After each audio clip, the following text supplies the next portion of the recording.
Alright, let's get this thing on the way. Welcome to another installment of When Sysadmins Ruled the Earth. I've got just a couple of minutes before I have to run out the door and meet a breakfast meeting, and then go give a speech, and then have an afternoon meeting, and then give another speech, and I forget what happens after that. Dinner, I think. Oh no, a phoner, and then something else. Anyway, it's been crazy this week, and it's getting crazier, but I'm going to give you 10 or 15 minutes of When Sysadmins Ruled the Earth before I run out the door.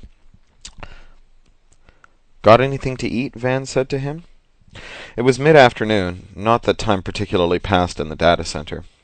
Felix patted his pockets. They'd put a quartermaster in charge, but not before everyone had snagged some chow out of the machines.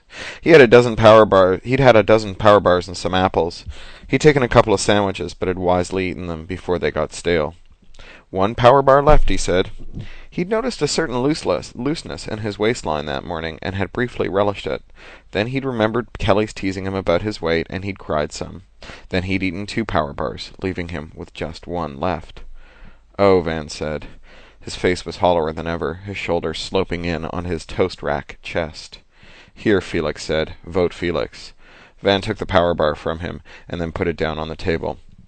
Okay, I want to give this back to you and say, no, I couldn't, but I'm so fucking hungry so I'm just going to take this and eat it, okay? That's fine by me, Felix said. Enjoy. How are the elections coming? Van said, once he'd licked the wrapper clean. Dunno, Felix said. Haven't checked in a while. He'd been winning by a slim margin a few hours before. Not having his laptop was a major handicap when it came to stuff like this. Up in the cages, there were a dozen more like him, poor bastards who'd left the house on der Tag without thinking to snag something Wi-Fi enabled. You're going to get smoked, Sario said, sliding in next to them. He'd become famous in the center for never sleeping, for eavesdropping, for picking fights in real life that had the ill-considered heat of a Usenet flame war. The winner will be someone who understands a couple of fundamental facts. He held up a fist, then ticked off his bullet points by raising a finger at a time. Point. The terrorists are using the internet to destroy the world, and we need to destroy the internet first. Point. Even if I'm wrong, this whole thing is a joke. We'll run out of generator fuel soon enough. Point. Or if we don't, it will because the old world will be back and running, and it won't give a crap about your new world. Point. We're going to run out of food before we run out of shit to argue about, or reasons not to go outside. We have the chance to do something to help the world to recover. We can kill the net and cut it off as a tool for bad guys. Or we can rearrange some more deck chairs on the bridge of your personal Titanic in the service of some sweet dream about an independent cyberspace. The thing was that Sario was right. They would be out of fuel in 2 days. Intermittent power from the grid had stretched their generator lifespan. And if you bought his hypothesis that the internet was primarily being used as a tool to organize more mayhem, shutting it down would be the right thing to do. But Felix's daughter and his wife were dead. He didn't want to rebuild the old world. He wanted a new one. The old world was one that didn't have any place for him. Not anymore. Van scratched his raw, flaking skin. Puffs of dander and scurf swirled in the musty, greasy air. Sario curled a lip at him. That is disgusting. We're breathing recycled air, you know. Whatever leprosy is eating you, aerosolizing it into the air supply is pretty antisocial. You are the world's leading authority on antisocial, Sario, Van said. Go away, or I'll multi-tool you to death. He stopped scratching and patted his sheath multipliers like a gunslinger. Yeah, I'm antisocial. I've got Asperger's and I haven't taken any meds in 4 days. What's your fucking excuse? Van scratched some more. I'm sorry, he said. I didn't know. Sario cracked up. Oh, you are priceless. I bet that 3/4 of this bunch is borderline autistic. Me, I'm just an asshole. But I'm one who isn't afraid to tell the truth, and that makes me better than you, dickweed. Fuck rag, Felix said. Fuck off. They had less than a day's worth of fuel left when Felix was elected the first ever Prime Minister of cyberspace. The first count was spoiled by a bot that spanned the voting process, and they lost a critical day while they added up the votes a second time. But by then, it was all seeming like more of a joke. Half the data centers had gone dark. Queen Kong's net maps of Google queries were looking grimmer and grimmer as more of the world went offline, though she maintained a leaderboard of new and rising queries, largely related to health, shelter, sanitation, and self-defense. Wormload slowed. Power was going off to many home PC users and staying off, so their compromised PCs were going dark. The backbones were still lit up and blinking, but missives from those data centers were looking more and more desperate. Felix hadn't eaten in a day, and neither had anyone in a satellite Earth station or transoceanic head-end. The water was running short, too. Popovich and Rosenbaum came and got him before he could do more than answer a few congratulatory messages and post a canned acceptance speech to the news groups. "We're going to open the doors," Popovich said. Like all of them, he'd lost weight and waxed scruffy and oily. His BO was like a cloud coming off the trash bag behind a fish market on a sunny day. Felix was quite sure he smelled no better. "You're going out for a recce? Get more fuel? We can charter a working group for it. That's a great idea."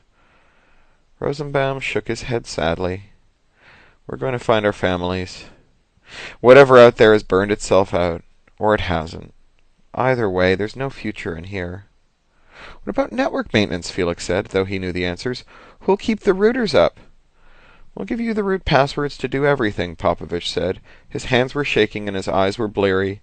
Like many of the smokers stuck in the data center, he'd gone cold turkey this week. They'd run out of caffeine products 2 days earlier, too. The smokers had it rough. "And I'll just stay here and keep everything online?" "Yeah, you and anyone else who cares anymore." Felix knew that he'd squandered his opportunity. The election had seemed noble and brave, but in hindsight, all it had been was an excuse for infighting when they should have been figuring out what to do next. The problem was that there was nothing to do next. "I can't make you stay," he said. "Yeah, you can't." Popovich turned on his heel and walked out. Rosenbaum watched him go, then he gripped Felix's shoulder and squeezed it. "Thank you, Felix. It was a beautiful dream. It still is. Maybe we'll find something to eat and some fuel and come back." Rosenbaum had a sister whom he'd been in contact with over IM for the first days after the crisis broke.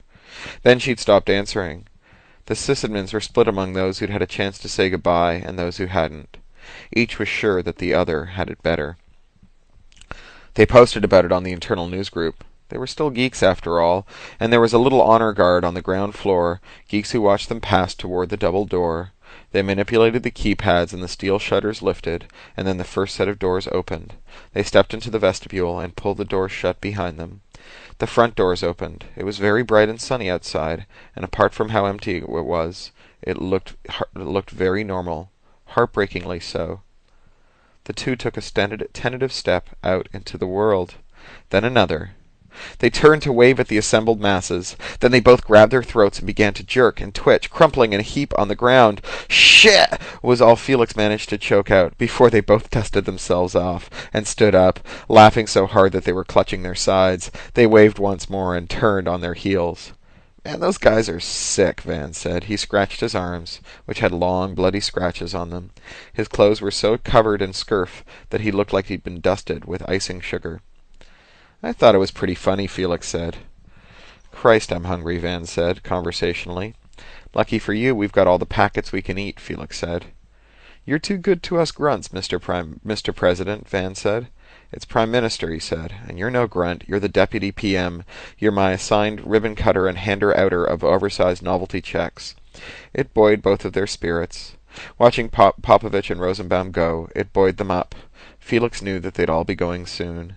That had been preordained by the fuel supply, and who wanted to wait for the fuel to run out anyway? So, heading into the home stretch on that one, thank you all for listening, and I just got so much great mail after the last installment. It's really, really great of you guys to just keep sending this.